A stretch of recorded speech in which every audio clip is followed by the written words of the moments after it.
E aí, graça e paz, como é que vocês estão juntos aqui em mais um Promessas de Esperança? A sua companhia é sempre muito importante para a gente. Obrigado mesmo de você participar, de acompanhar, de compartilhar todo esse conteúdo aí junto com seus amados e queridos. Em se falando de compartilhar, compartilha já o link dessa transmissão e manda nos grupos aí da família, dos amigos, para que mais pessoas sejam alcançadas por esta reflexão, por este momento, pelos programas aqui da TV Viva a Promessa. Se você ainda não é inscrito no canal, e deixa eu te falar uma coisa, a gente estava fazendo um levantamento interno aqui, tem uma porcentagem muito grande, muito significativa de pessoas que assistem os nossos programas, mas não seguem, não são inscritas ainda no nosso canal. Se inscreve no nosso canal, é simples, você clica num botão aqui embaixo, aqui no YouTube, você se inscreve, ativa o sininho para que você receba todas as notificações cada vez que a gente lança um novo produto, um novo programa, tá bom? Então participa com a gente aqui desta rede social, segue todos os nossos conteúdos também da TV Viva a Promessa, no Instagram, no Face, enfim, todas as redes sociais, legal? E seja um amigo da missão. Graças a Deus, este programa tem crescido a cada semana, mais pessoas aderindo ao Seja Amigo da Missão. No Seja Amigo da Missão, você, além de contribuir com as suas orações, com a sua participação, você contribui também financeiramente com o valor que você puder e quiser. Isso nos ajuda na produção, na manutenção, na renovação de equipamentos, para podermos melhorar cada vez mais os conteúdos que a TV tem levado até você. Legal? Hoje a nossa reflexão tem o seguinte tema: não é hora de recuar. Pega a sua Bíblia, se prepara para refletirmos juntos na Palavra de Deus. Fica agora aí com a nossa vinheta.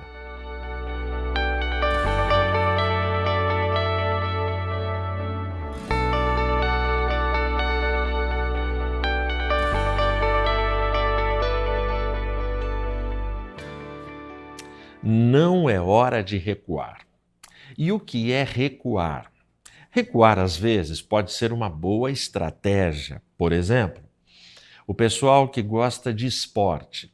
E vamos pegar apenas como exemplo o esporte que é paixão nacional, que é o mais popular, que é o futebol. Quem acompanha, quem tem o seu time, quem torce, sabe que existem momentos na partida de futebol que o melhor a se fazer é recuar uma jogada para depois atacar. Então, o recuo, nesse caso, é o que a gente chamaria de recuo estratégico, ou seja, é um recuar inteligente e produtivo para o bem do time, para o bem do grupo, para se alcançar no final a vitória, a pontuação desejada e necessária. O recuo como estratégia, ele está presente nas empresas. Por exemplo, você está com um problema, crise, treta, briga, litígio com o gerente, com o seu chefe, com o patrão, com um colega de sessão, e você já percebeu que ficar brigando só vai piorar a situação, e você tem que calcular: o que eu estou colocando em risco? A minha carreira, o meu cargo, o meu emprego? O que é que eu estou colocando em risco? Aquela função que eu almejo lá na frente, aquela promoção? É hora de recuar. Por que eu vou ficar aqui numa arena pública brigando e me desgastando e desgastando a empresa? Nas guerras, né? Às vezes o recuo de um exército é estratégico para a vitória da batalha final.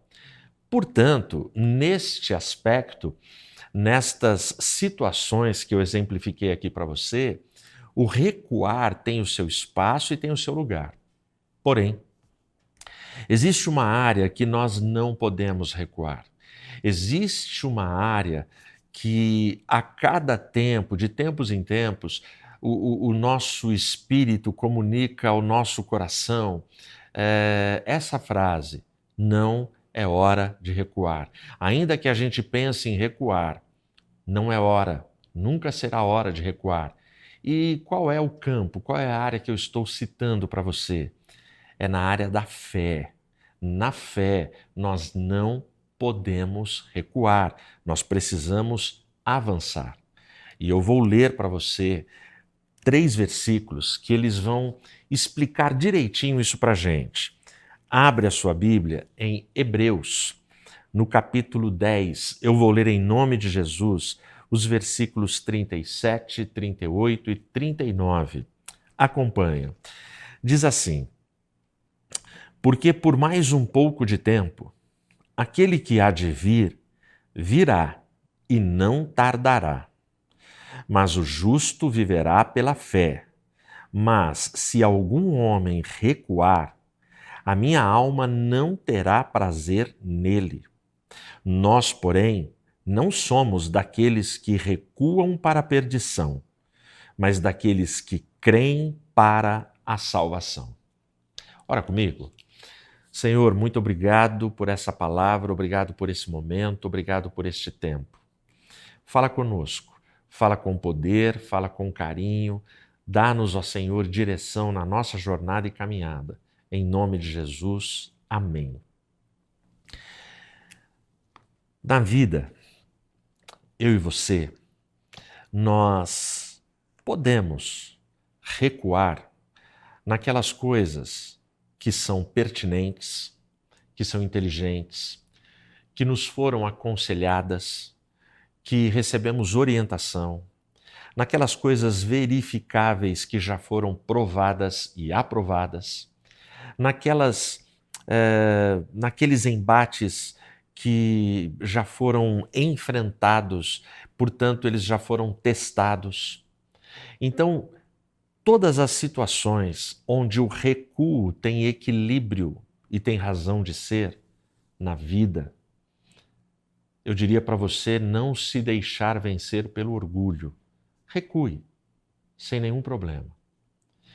Porém, na vida, jamais aceite recuar, jamais ceda para recuar no campo da fé. E quando é que surge esta vontade ou esta sensação ou este clima de, eu acho que vou recuar? Esse texto que eu li, ele oferece para a gente algumas respostas. A primeira está aqui no versículo 37. Porque por mais um pouco de tempo, aquele que há de vir, virá e não tardará. A primeira resposta é: por que é que as pessoas pensam em recuar? Porque elas acham que tudo está demorando. Porque elas acham que as coisas estão demorando para acontecer. E aí a pessoa coloca o recuo como desistência. Vou desistir, vou recuar, não vou continuar nessa batalha. Olha que legal. Por mais um pouco de tempo. Algumas traduções, possivelmente a que você está aí nas suas mãos agora, elas trazem a expressão por mais um pouquinho de tempo. A palavra pouquinho aqui, esse diminutivo, ele indica que, olha, está faltando muito pouco. É pouquinho. Está faltando pouco demais. E aí ele continua. Um pouco de tempo, aquele que há de vir, ele virá e ele não tardará. O texto está dizendo, olha, não vai tardar. Não vai. Mas o detalhe é que a gente acha que está demorando.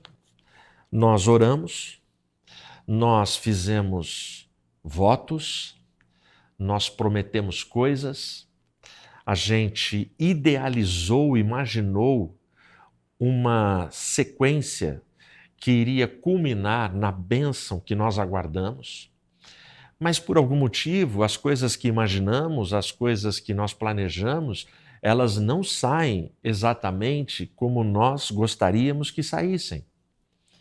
Por algum motivo as coisas dão errado, por contratempos, por coisas que elas são inesperadas, que a gente não tinha como prever e alcançar. É o que um antigo colega de trabalho, de profissão, falava para mim: Ed, o imponderável caminha do nosso lado. É como se você estivesse numa autoestrada e essa autoestrada ela vai em uma direção, mas paralelo, Ed, a essa estrada, existe uma outra estrada onde caminha do seu lado o imponderável. E ele dizia assim, e o imponderável, Ed, lá na frente, em alguma curva, vai te pegar. E ele vai pegar porque é imponderável. Você não tem como prever. Você não tem armas para se defender do imponderável. E a vida, ela está cheia de imponderáveis, de coisas que nós não planejamos, um diagnóstico inesperado, uma doença que você vai de médico em médico, faz uma bateria de exames e ninguém responde o que você tem, ninguém descobre a causa. Imponderáveis. De repente, aquele lar que parecia um lar inquebrável, inatacável, um dos cônjuges vira para o outro e fala: não te amo mais, quero sair dessa relação, quero deixar a nossa família, eu mereço ser feliz, estou indo embora. Coisas imponderáveis. Então, as pessoas acham que as coisas estão demorando, porque faz um ano, faz um mês, faz 10 anos que eu estou pedindo e não acontece, não chega a bênção que eu tanto queria. Eu acho que não é para mim. Eu acho que eu não tenho direito a isso. Mas o texto está dizendo, olha, aquele que há de vir, virá e não tardará. O texto fala de Cristo, mas eu estou emprestando esse texto para falar das coisas que nós estamos aguardando, das coisas que a gente também espera e que não é hora de recuar. Coisas belíssimas do ministério que você sonhou, que você busca, pelas quais você se consagra, jejua e ora, mas ainda não aconteceu. Não joga a toalha, não desiste, não recua, não é hora de recuar. A segunda resposta que esse texto nos dá está aqui no versículo 38. Mas o justo viverá pela fé. Mas se algum homem recuar, a minha alma não terá prazer nele. É interessante. Aqui, quando eu olho para esse texto, as pessoas, elas recuam porque elas deixam de acreditar no relacionamento com Cristo. As pessoas recuam porque elas deixam de acreditar no relacionamento com Cristo. E o texto começa dizendo: o justo viverá pela sua fé. E o que é fé? A gente está no capítulo 10, o capítulo 11 de Hebreus abre com a explicação. A fé é o firme fundamento daquelas coisas que esperamos e das coisas que nós não vemos. Fé tem a ver com isso. Fé tem a ver com a mais absoluta falta de garantia verificável, terrestre e humana. A nossa garantia, quando a gente pisa na geografia espiritual da fé, é porque nós temos fé inteligente, racional no Deus Todo-Poderoso, no Deus vivo. A nossa garantia é porque aquele que prometeu é poderoso para cumprir. Então o justo viverá pela fé. Mas é difícil a pessoa continuar mantendo um relacionamento de prazer, de satisfação, um relacionamento de plena realização com um Deus invisível, porque o nosso Deus é invisível. Relacionar-se com pessoas visíveis que nós vemos é algo extremamente complexo, difícil, desafiador. Que dirá nos relacionarmos com um ser invisível? Por isso que eu não posso me cansar e recuar do meu relacionamento com Cristo. Porque o texto bíblico também vai dizer que Jesus, ele é a expressão, ele é a imagem do Deus invisível. O Deus que eu não vejo, eu vou ver e enxergar e ter acesso na pessoa de Jesus Cristo. Porque toda a glória é dedicada ao Filho. É do agrado do Pai que o Filho seja exaltado e glorificado. Então, esse texto, o versículo 38, ele continua, quando ele faz a afirmação de que o justo vive pela fé, ele continua: mas se algum homem recuar, a minha alma não terá prazer nele. Olha o que ele está dizendo. No versículo 37, falta um pouquinho, é um pouco de tempo, não vai tardar. Mas se ele recuar, ou seja, eu desistir. E aqui eu me lembro daquela expressão, daquele dito popular: nadou, nadou, nadou para morrer na praia. Imagina que você fez toda uma maratona de nado livre em oceano, sabe? Oceano aberto, céu aberto, enfrentando ondas, e você se esforçou, deu braçadas. Você está chegando na praia, você está chegando no alvo, na meta, morre. Nadou, nadou e morreu na praia. Então, se você busca, se você espera, poxa, a tua bênção, ela pode estar logo aí.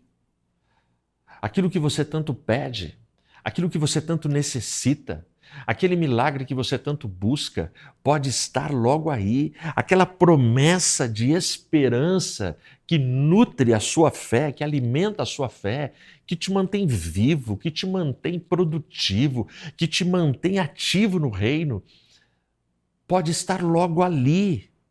E você vai recuar. Não é hora de recuar.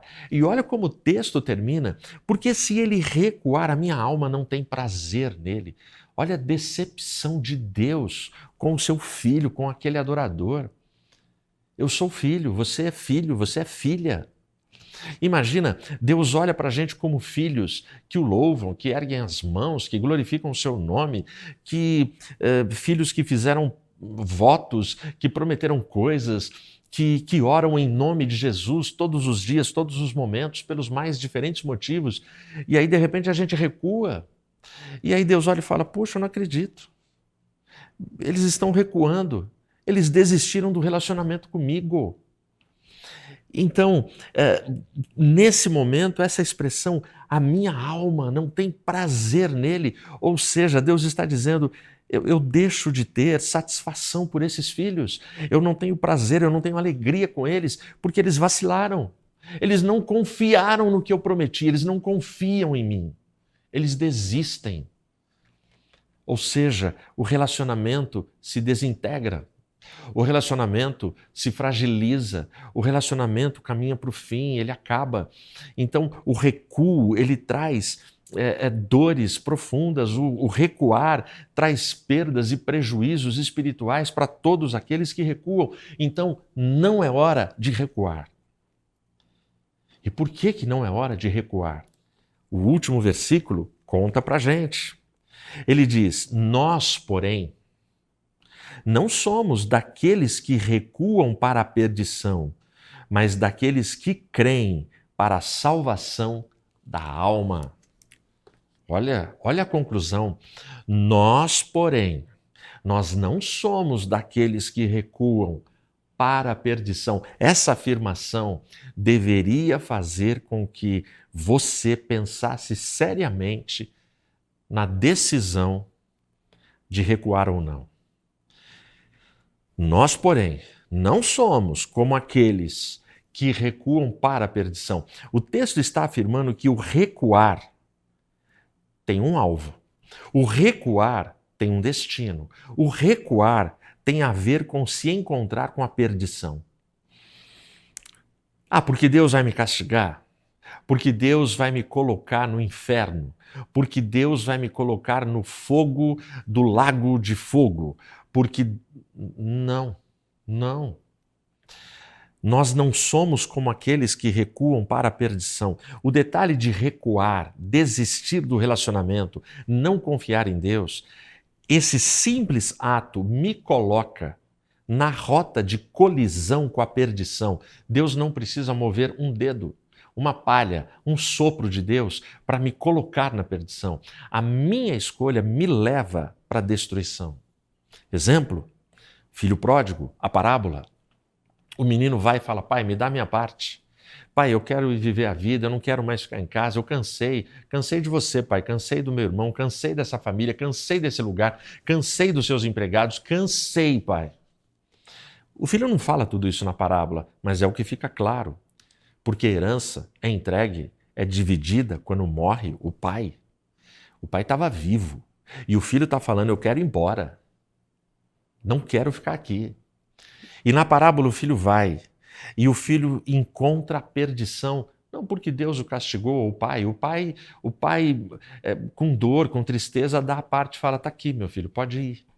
E o filho vai, se arrebenta, o filho vai ser humilhado, o filho vai sofrer, aí o filho volta e encontra lugar na casa, porque há perdão na casa, há poder na casa, há amor na casa, há milagre na casa.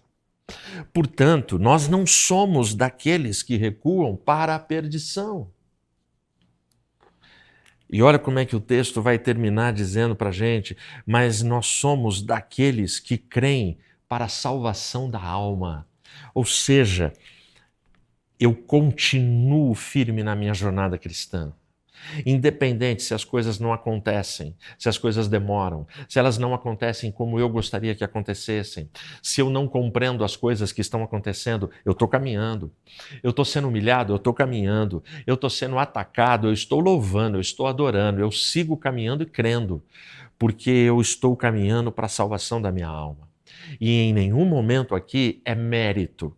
Não é mérito. Crer não é o mérito. Eu vou ser salvo porque eu creio. Não. O crer aqui eu estou declarando, eu confio no Deus que prometeu. Eu confio no sacrifício de Cristo. Eu confio.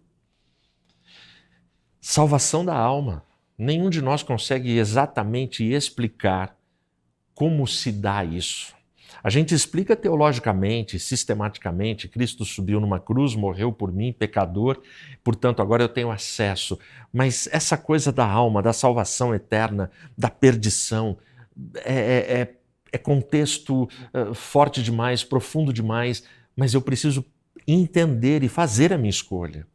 Não é hora de recuar. Ok, pastor Ed, eu já sei, já entendi que não é hora de recuar, eu já entendi que nós não somos daqueles. Mas tá, e como é que eu espero? Como é que eu aguento? Como é que eu suporto? Como é que tudo está dando errado à minha volta? As minhas orações não são ouvidas e atendidas como eu gostaria. Como é que eu fico firme e não recuo? Eu vou ler o último versículo para você, para a gente caminhar para a nossa conclusão. É o versículo 36, que eu não li no começo, mas ele responde: porque necessitais de paciência, para que, depois de haver desfeito a vontade de Deus, alcanceis a promessa. Promessa de esperança. Você necessita de paciência. E essa paciência, ela se processa e acontece durante todo o tempo que você faz a vontade de Deus, até que você alcance a promessa. O alcançar a promessa, de novo, para não ficar um ensinamento errado, não é mérito, não tem nada a ver com isso, mas a perseverança, ela fatalmente, ela nos leva para as bênçãos do Senhor, porque Ele é fiel para cumprir. Eu termino te contando um episódio que me marca profundamente, um episódio simples, de lazer, de entretenimento, de diversão. Estávamos, como tantas vezes estivemos, no apartamento dos meus pais em Serra Negra. E o meu pai, quando vivo, pastor Genésio, muitos sabem, ele já faleceu. O meu pai, ele gostava, quando a gente estava lá, os netos, os filhos, chegava assim, noite de sábado, depois de culto, de igreja, de pôr do sol, de tudo. Vamos comer uma pizza. Aí depois dessa pizza, vamos jogar Master. Meu pai gostava. E é um jogo muito legal. É um jogo educativo, pedagógico, a gente aprende muito. Então, o jogo é dividido em temas: geografia, história, religião, atualidades, esportes. Então, são vários temas.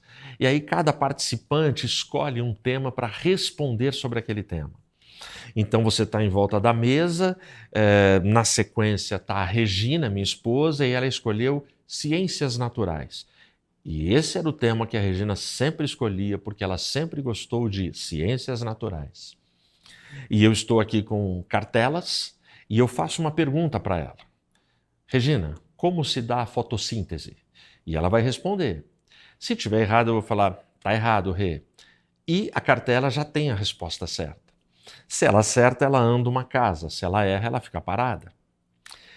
E dos participantes em volta da mesa, quem andar mais e chegar no centro do tabuleiro é o master, ou seja, é o mestre, é o que mais soube responder, é o que conhece mais, assim, de todas as áreas da vida, do saber, do conhecimento humano. E era muito legal, porque aí muita coisa a gente não sabe, inventa a resposta, o pessoal dá risada. E aí a mesa vai rodando. E nesse dia, numa das vezes, estava o meu sobrinho, o Rafa. O Rafa devia ter uns 5 anos de idade e estava participando com a gente. E todo mundo se divertindo. Crianças, jovens, adolescentes, meia-idade, velhos, todo mundo ali participando. E à medida que ia, cada vez que alguém demorava um pouquinho, o Rafa ficava ansioso. Ele ficava, vai, responde, acelera, porque ele queria que chegasse nele. Então, e a pessoa está pensando e tal. E eu virava para ele e falava, Rafa, calma e paciência. E isso ficou um meme na mesa. Cada um que demorava, o Rafa faltava explodir na mesa. E todo mundo, calma e paciência. Eu virava, Rafa, calma e paciência. E assim foi o jogo. Até que chegou um momento que veio uma pergunta para mim. E aí essa pergunta vem e eu comecei a pensar. E vai, calma e paciência. Beleza. Até que chegou no Rafa. E o Rafa tentava responder tudo muito rápido. Errado ou certo, mas rápido. Só que chegou uma pergunta e ele falou, caramba, eu aprendi isso essa semana na escola. E ele ficou demorando para tentar lembrar. Aí eu, de forma séria e já impaciente, virei para ele e falei, Rafa, vamos! Quando eu fiz isso, ele vira para mim, tio Ed, calma e paciência. Imagina, aquele garotinho de 5 anos, quando ele falou isso, a mesa inteira caiu na risada e isso ficou meme, zoeira, o final de semana todo lá com a família. Essa lição é para dizer para você que paciência e calma são lições que a gente precisa aprender todo dia e mais de uma vez no dia, porque nós esquecemos. Naquele momento, todos nós que ficávamos o tempo todo para uma criança falando calma e paciência, perdemos a paciência. Eu perdi a paciência. E a criança me lembrou, calma e paciência. Portanto, a gente necessita, na jornada da fé, no relacionamento com Deus, de calma e de paciência, para não recuar. Porque à medida em que a gente fica firme, Ele garantirá a bênção que nós tanto aguardamos, da forma certa, na intensidade certa e no tempo perfeito. Continue crendo. Não é hora de recuar. Que Deus te abençoe.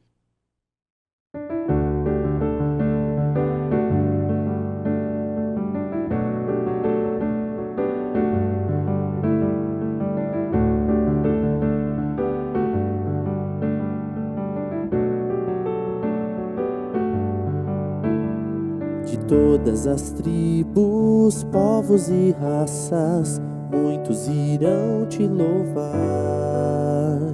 De todas culturas, línguas e nações, no tempo e no espaço, virão te adorar. Bendito seja sempre o Cordeiro, Filho de Deus, raiz de Davi. Bendito seja o seu santo nome, Cristo Jesus, presente aqui.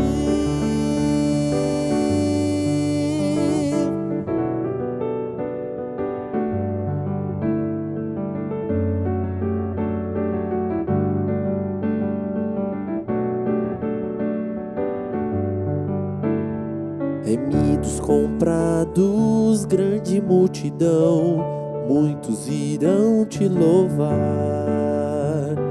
Povo escolhido, teu reino e nação, no tempo e no espaço virão te adorar. Bendito seja sempre o Cordeiro, Filho de Deus, raiz de Davi. Bendito seja o seu santo nome, Cristo Jesus, presente aqui.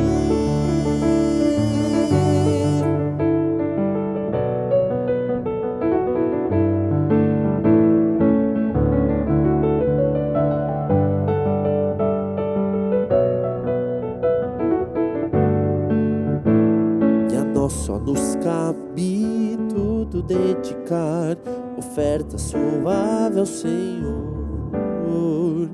Dons e talentos queremos consagrar, e a vida no teu altar pra teu louvor. Bendito seja sempre o Cordeiro, Filho de Deus, raiz de Davi.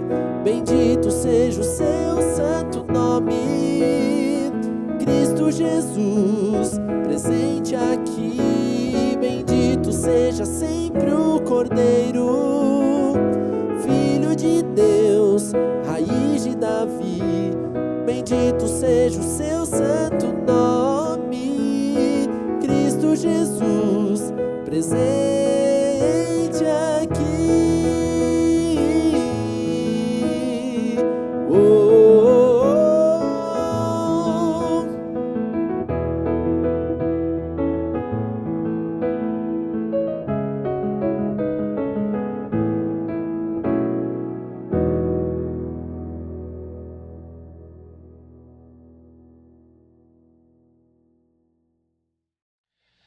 Graças a Deus, glória a Deus por esse tempo, pela reflexão na palavra, pelo louvor que nós acabamos de ouvir. E glória a Deus pela sua presença, pela sua companhia. Ora comigo agora. Senhor Jesus, muito obrigado por esse momento. Obrigado por estarmos juntos e obrigado porque estamos firmes, Pai, caminhando sem recuar, sem desistir. Renova as nossas forças nos nossos momentos de fraqueza.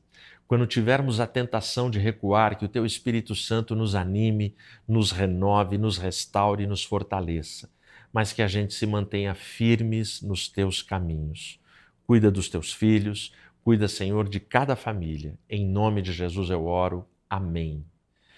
Amém. Deus te abençoe e até o próximo Promessas de Esperança.